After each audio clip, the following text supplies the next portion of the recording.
Any questions about what they've just seen there? Well, I think it was great. I really do. And to see people that go through it and be that brave and tell their story is amazing. And they should be congratulated by everyone. Because to do that wouldn't be easy. Definitely not easy. The other question I sort of had was, do you think younger people in high school these days are having the same impact? Because I grew up with the Grim Reaper commercials and that forever made me condoms, condoms, condoms. Do you think young people, like the 16, 17-year-olds that are experimenting with sex, with gay sex, are practicing safe sex? Do you think that's got out there? Or? Well, you go first. No, I've got you a point go. though. No, you go. Okay.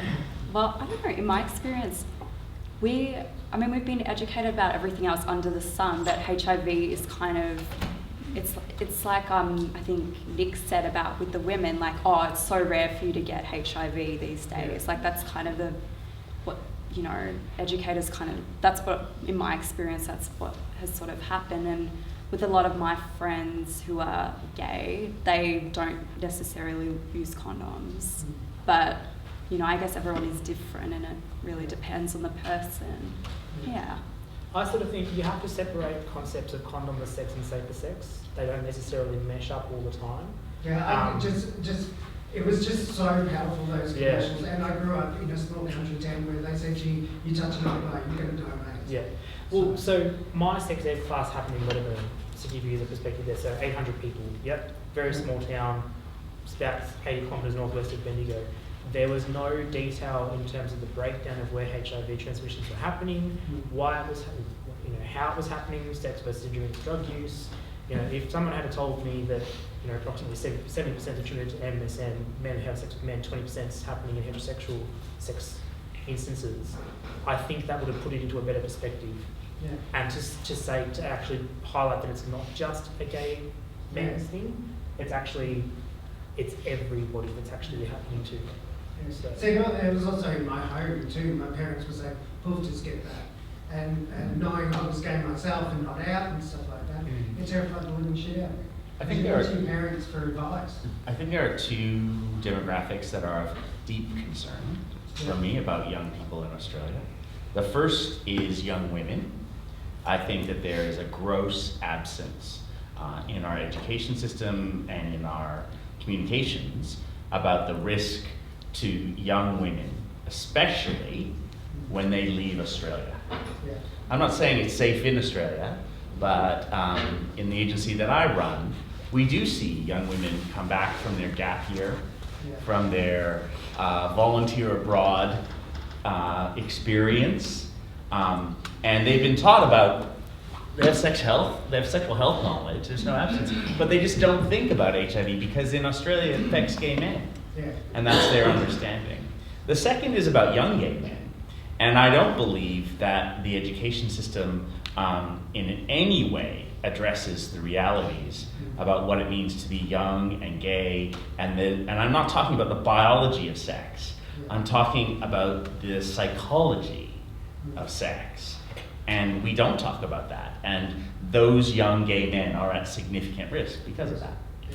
I think in a rural and regional context that's very interesting. So I've worked within the 7 to 10 secondary schools here for the last 10 or 15 years, and still there's such a discord between the desire for really good sexuality and respectful relationships education and the really fantastic programs that have been designed and that are available, and actually intent and the commitment of the individual schools.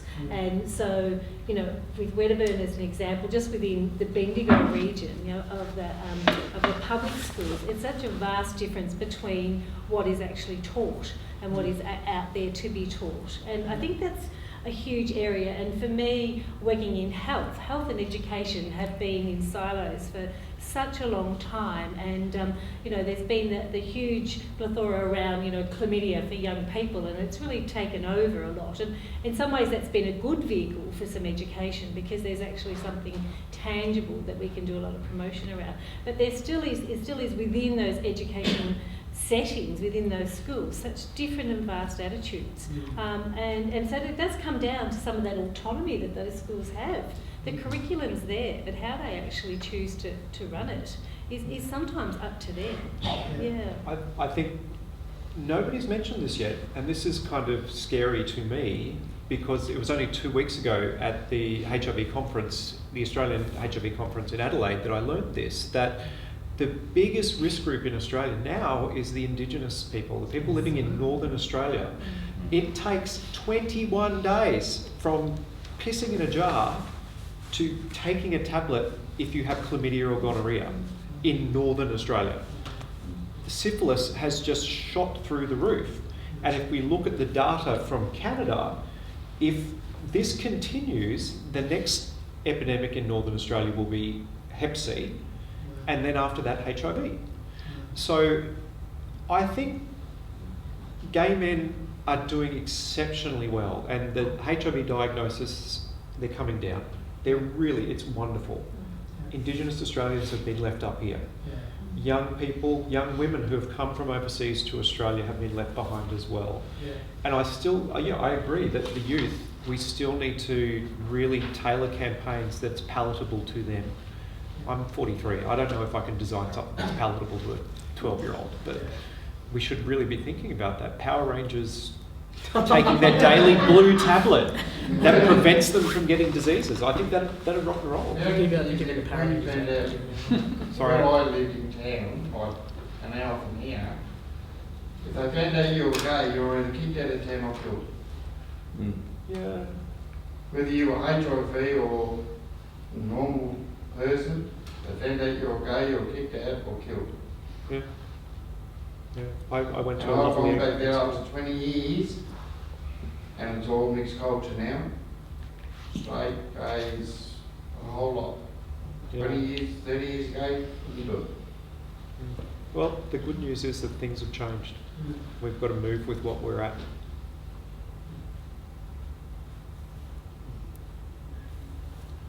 I agree. Look, I always tell stories about my mother. Thank God she doesn't live here. She would kill me. But you know, I've talked a lot with my mom about HIV stigma, and she reassures me. She's just like, you know, Brent, when I was your age, we could only ever say cancer in whispered tones. So things change. Did you have a question, Mo? Yeah, I was going to ask the panel about PrEP and about the decision of PBAC, the Overseas Pharmaceutical Benefit Scheme, not to list PrEP as a subsidised drug. I guess my question is, who does the blame lie with if that's the case, that this drug is not made more affordable in Australia? Is it the manufacturer? Is it the government and the health authorities?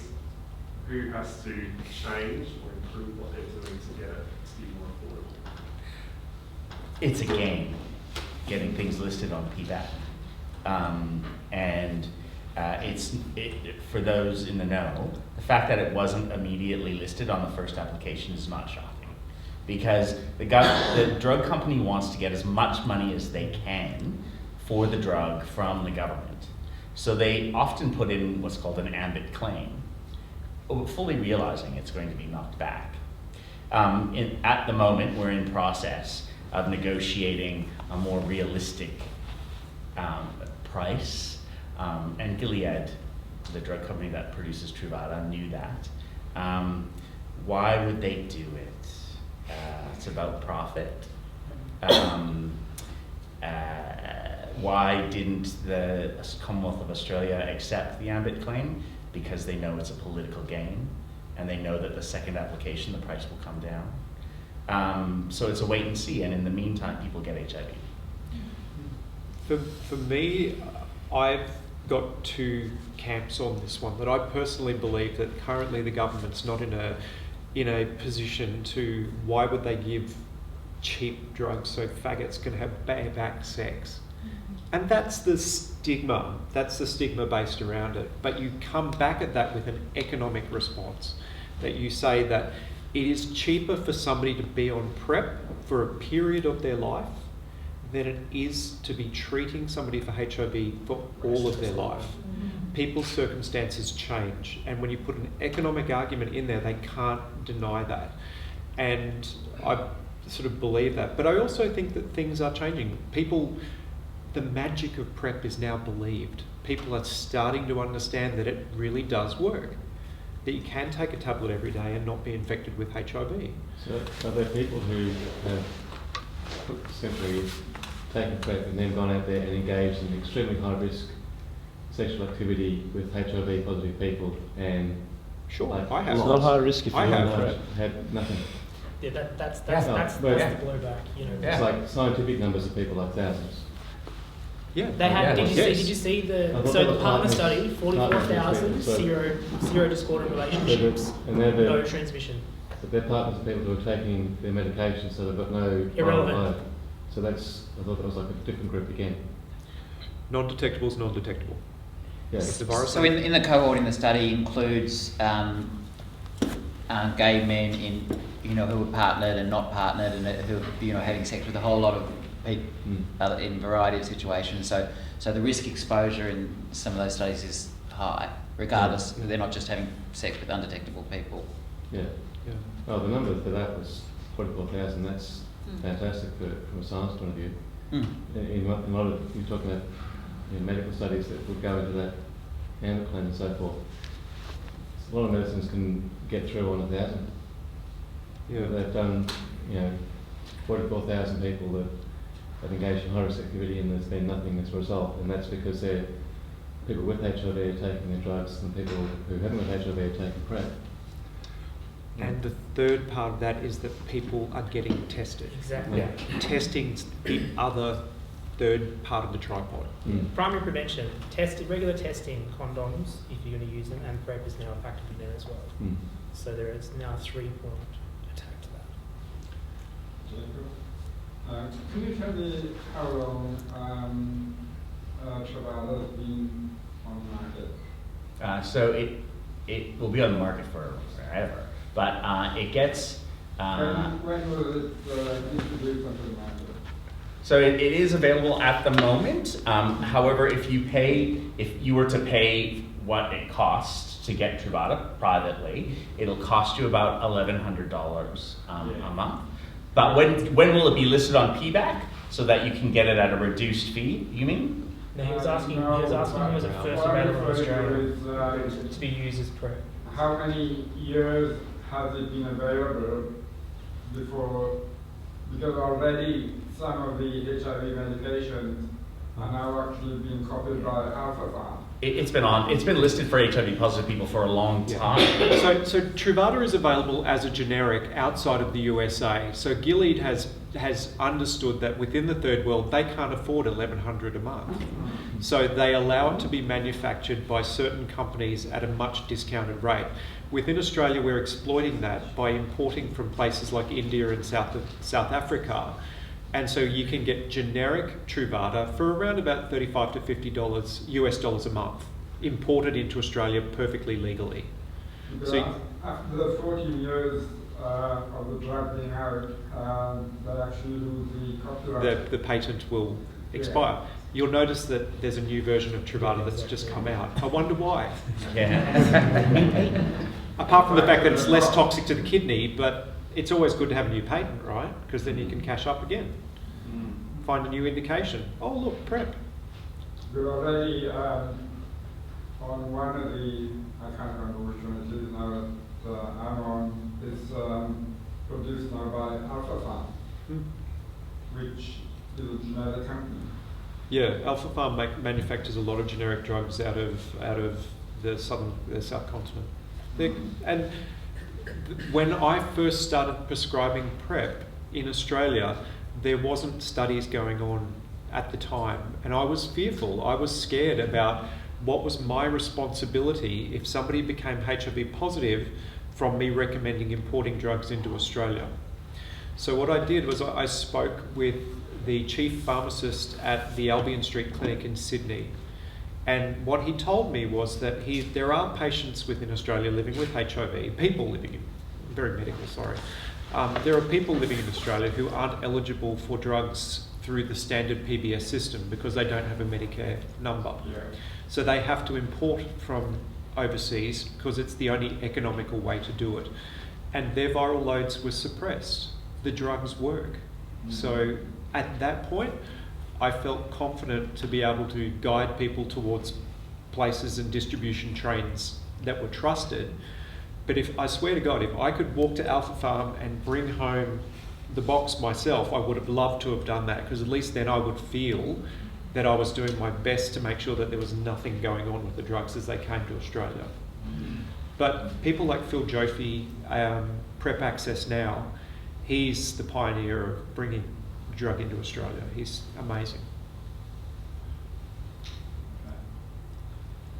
So people can get PrEP now.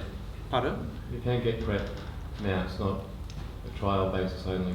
If you, the Victorian trial's just about, I think it's full, unless you're France. We've got some announcements today, and Louise probably can talk about it. Well, I suppose we have got quite an exciting announcement today from the Victorian Health Minister. So the PrEPX trial is actually has been in Metro for how long now?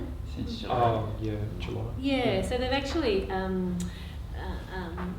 expanding to the regional areas, and so we actually have a trial starting here in Bendigo in January. We're having working with the clinical staff from the Alfred, and they'll be coming up to our service here in Bendigo once a month, and we'll be looking forward to. And they've secluded so many spots for people to get onto the trial. Yeah, so it's quite exciting. So that means you'll be able to access PrEP in Bendigo at the same rate as though it was on the PBS, because the Victorian government and VAC and other partners are helping to fund it. But also, as George was talking about, you can go to a doctor who is informed now, and you can get a prescription for PrEP, and you can go to a number of websites such as Prep Access Now, and you can, using that prescription, you can import the drug 3 months worth from the generic international pharmaceutical company, and get 3 months supply for the equivalent of about between $50 and $60 a month. Yeah. Shameless plug, we are doing a community prep forum on the 14th of December. It's going to be at the Trades Hall just across the street. So if people want to come along and find out, Dr. George is going to be one of our speakers at that, along with Phil Joffe and some of the other people we've talked about. So yeah, it'd be really good to get people along that, because there's some. What time is that, Harry? Sorry? 6:30, I think. I'll just check the time. But yeah, that'll be a real amazing opportunity for people to figure out all the access issues, and hopefully in the next few days we'll figure out sort of the launch dates of the clinic that's going to be happening in health services as well. You had a question, Mark? Another shameless plug, you can read more about that in today's Bendigo advertisement. Who exclusively broke the story. This question, I think, is mainly for Louise. Louise, we can look at how many people are newly acquiring HIV or are being detected with HIV with the government statistics, which are updated daily. But what I don't know is how many people in Bendigo perhaps come to your services and seek help because they're living with HIV. How many people? So we just presented a poster at the conference in Adelaide from our service here through Bendigo Infectious Diseases Service. And we compared it to the Austin, and we were looking at best practice in terms of working with people living with HIV in regards to initial interview and assessment, and 12 months on, and looking at a whole range of domains, particularly around sexual history taking, STI testing, and so we had 19 people that we looked at in terms of our files. So that's the people that are coming to our service, which is the monthly infectious diseases service, which is supported by the Austin's infectious diseases physician. There are another number of people living in our region who choose not to attend our service and who will continue to travel to Melbourne to access GPs to access the Melbourne Sexual Health Centre. So with those numbers, we don't know. But the people that come into our service come from regional areas, so they may travel up to an hour, 2 hours to come to our clinic once a month. The northern of Loddon Valley region is really quite poorly serviced for people living with HIV, or even for people who think they may be at risk and want to be tested. And that's a huge amount of work that Harry and I, in one of the programs that we have, that where we're hopefully looking at some more education, certainly a lot more awareness to be able to provide information, and trying to look at things a little bit more creatively, because access is a huge issue. Anyone who knows anybody, Wedderburn, in terms of accessing not only a service that will provide the service, but also a service that will actually be sensitive, and a service that will actually ask the question to a young woman, to a heterosexual man. Do you think, Louise, that say some Bendigo people would go to Melbourne for services, and probably the ones that you're getting are from the north of Loddon Valley, that might just hit Bendigo because it's the closest service town, but people from within Bendigo, say, because of stigma and discrimination, would probably access Melbourne services? I think historically, Bendigo, with the success of the Country Awareness Network that's been around for a long time, there certainly was a lot of historic support around people accessing services. I think what I've known in the last 16 years is a couple of factors. In terms of being a GP qualified to care for people with HIV, it was some of the accreditation issues were such that some of the GPs actually chose to move out of that field. We certainly haven't got a lot of GPs coming into the field. There's not an easy way to access GPs in terms who are really comfortable working, supporting and managing people living with HIV. So certainly if the original diagnosis and the original care and support was in Melbourne, people did tend to travel to Melbourne. That's changing a little bit, certainly with a lot of the services becoming some community-based services, so it's not necessarily going to like a GP practice. So there's a variety of reasons. Certainly some people that I know will always travel to Melbourne, and a lot of it's convenience. Some of our services aren't open at hours that are acceptable. Cost is a big issue. There's a few bulk billing practices in Bendigo. A lot of the practices are businesses, so there's a charge and people can't afford to see those GPs. So it's multifactorial,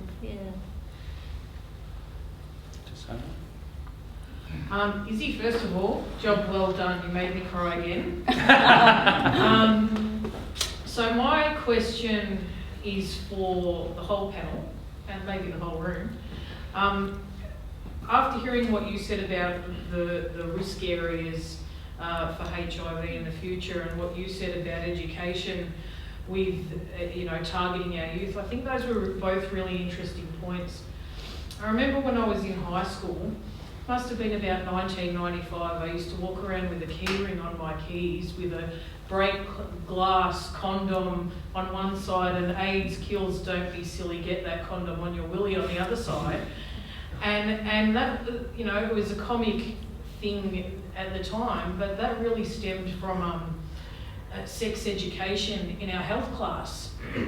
There was so much information available to us where I went to school, and I came from Broady, so it was a low socio-economic demographic, not really where you expect to get that kind of great education. And I think that moving forward, you're right that some of those lessons have been forgotten and aren't being taught in our schools, and that's a really important point to start. And I think I'd like to know what you guys think about how we as a community and wider community, what we can do to lobby government to get that included in curriculum and make it you know, that it has to be talked about, because I think that that's really important. Our today's youth don't have the awareness that my generation did. So I'll respond. This is one of my favorite questions. And what I'm about to say is highly controversial and doesn't necessarily reflect the opinions of my organization that I head. There's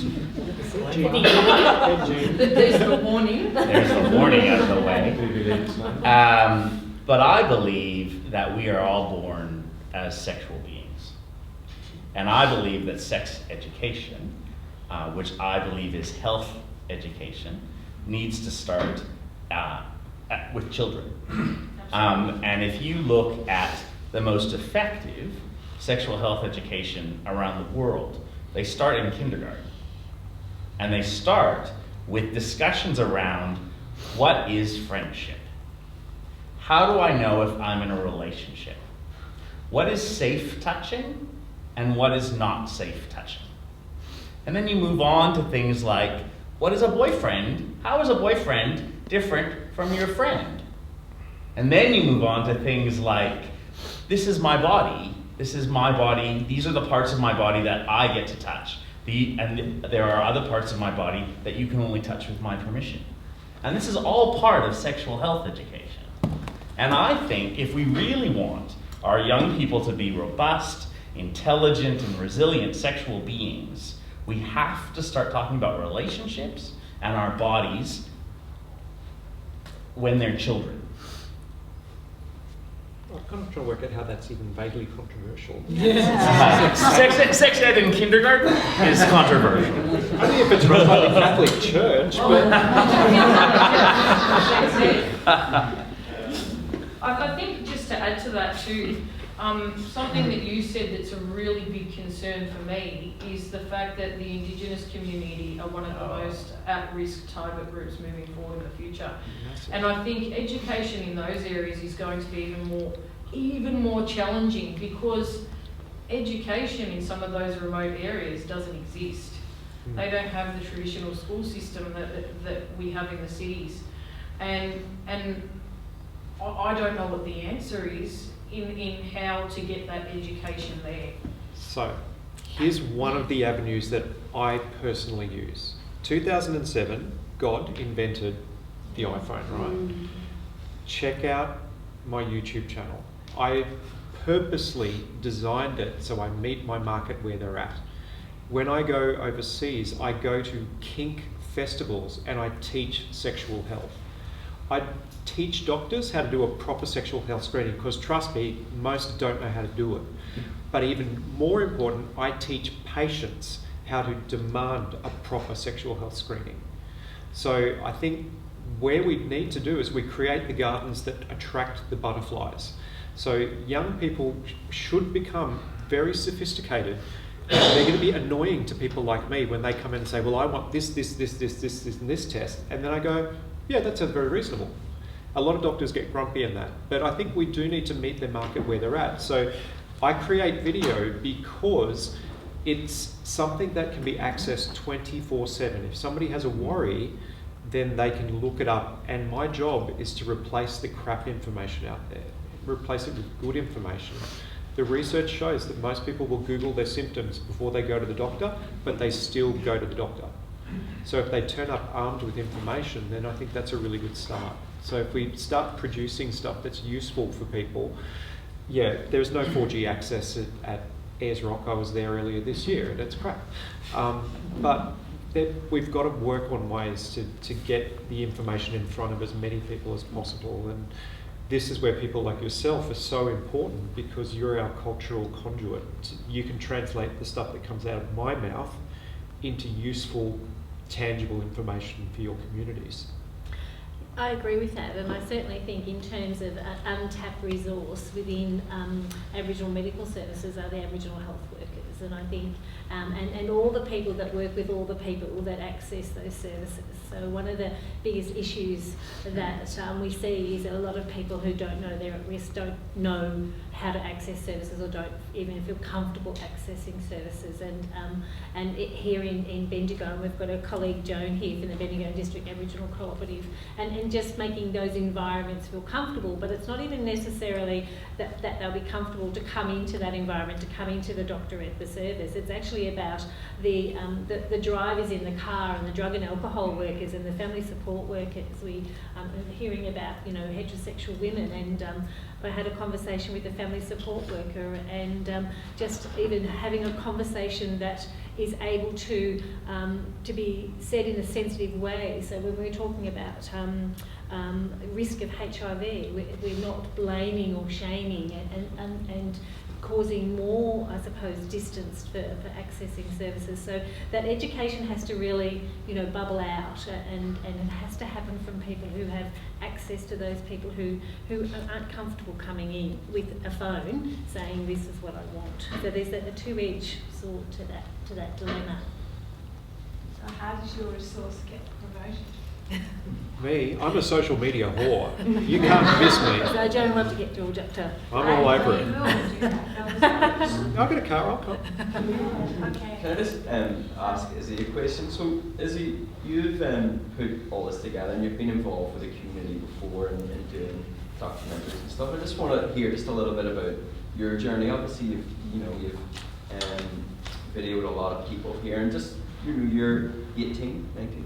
18. 18, yep. You're 18, so you didn't live through the earlier days and the stuff that you put through. So just what was your journey on, talking to people about stigma and HIV, and just tell me a bit about how you put it together. Well, initially, I had the homo film here earlier this year, and then there was a film, I think, called Desert Migration that was about people living with HIV in America, and after that there was a similar panel, and I met a lot of people like Brent and a couple of other people that were at the panel, and we just got mingling in the other room, and I don't know, I was kind of just really inspired to do this documentary. And then I think Brent was saying initially to do one about women, but the thing is, I really wanted to, but it was very difficult to find women that were willing to participate because of the stigma, and because, it's just, yeah. So I contacted Brent, and I went for a couple of meetings at Living Positive Victoria, which was good, because I wanted to be like really respectful about the content and make sure it was all correct. And then, I don't know, I really just sort of got in contact. Like, I found George's YouTube channel, so that's how I found George. Jacob I knew from here. Brent I met here as well. So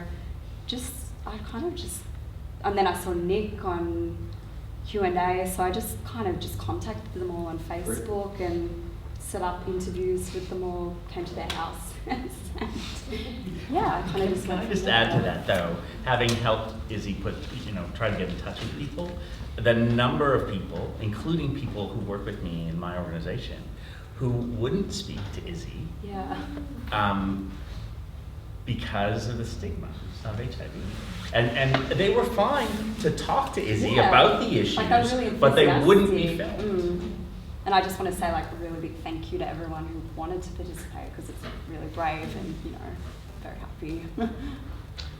We'll take a few more questions. I just noticed that we've sort of gone a bit over time. Hopefully we're not keeping anyone sort of from their next appointment. But just a few more quick questions before we close up for the night. I have an interest because a few years ago when the movie A Normal Heart came out, I went with a friend who was probably 8 years younger than me, and he thought that the movie was boring. And I asked him why. Which movie was this, sorry? A Normal Heart with Julia Oh, The Normal Heart. Yeah. Oh, yeah. And I asked him why. And he said, well, because HIV is not a problem for gay community. They should have done something about gay marriage or gay adoption. So in terms of education, I always think I grew up in a generation where you still get the fear of HIV, but you got all the medical advances that you can live with HIV. But then the newer generations feel that HIV is like a battle that we as gay community have already won. And then how do you educate that people? You know, we have two opinions of people. You either beat them with fact until they listen, or you beat them with emotion until they listen. I think that was your one. Sometimes you just got to come at it, as I say it all the time, you've got to come at it sideways. And it's at a point now where everyone's got a friend of theirs who's living with HIV in one way or another. I'm HIV negative, but I'm living with HIV because it's my bread and butter. So I'm very, very accustomed to that, and I'm happy to talk about it until the cows come home. But I think the thing is to keep the conversations there, keep it in the air, keep the signal going, and then people who are interested will latch on, but sometimes they have to be ready. There's a very different dialogue. I understand exactly who you're talking about, your friend who's 8 years younger than you. I see them, they come into our office, and it's very interesting when you meet the, let's just pick an age, 21-year-old who's newly diagnosed and comes into the office and had that opinion. Oh, it's not, I didn't think AIDS was that issue anymore, it's marriage equality. And then all of a sudden, hey, it's an issue. And I guess the point for me, the take-home point for me is Daniel, a friend of mine who's in the film. He can take his pills and he won't get HIV, right? I can take those pills and I won't get AIDS. He stops his pills, I stop my pills, I die. There's a big difference. Any more questions out there? Adrian? Just going to mention, what do you think is greater, stigma or politics? Because they both tend to kind of overlap, and I'm just wondering, we have stigma and we ask that question about stigma, what is stigma, how does it manifest, and yet we have government bodies that tend to have a certain amount of control in terms of sort of perhaps manipulating people to have fear or not speak out, you know, whether it's regards stigma with HIV or equality or, you know, I suppose it's a fairly broad question, but I guess the government has a lot of control. So When Trump was voted in, I had people in tears because they were worried that their HIV meds would no longer be paid for. So politics is important, but I think stigma, it's the same road, they're parallel almost. But I don't know. Yeah, I totally agree. Sometimes we give too much credit to the government. I mean, the fact that the government may discriminate against me pisses me off, right? But it hurts a lot more, and it's a lot more painful when someone stops talking to me because all of a sudden I'm not clean.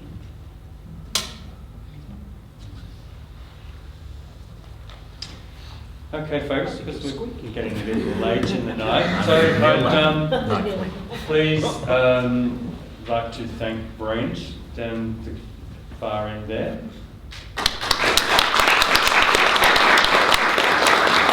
Jacob.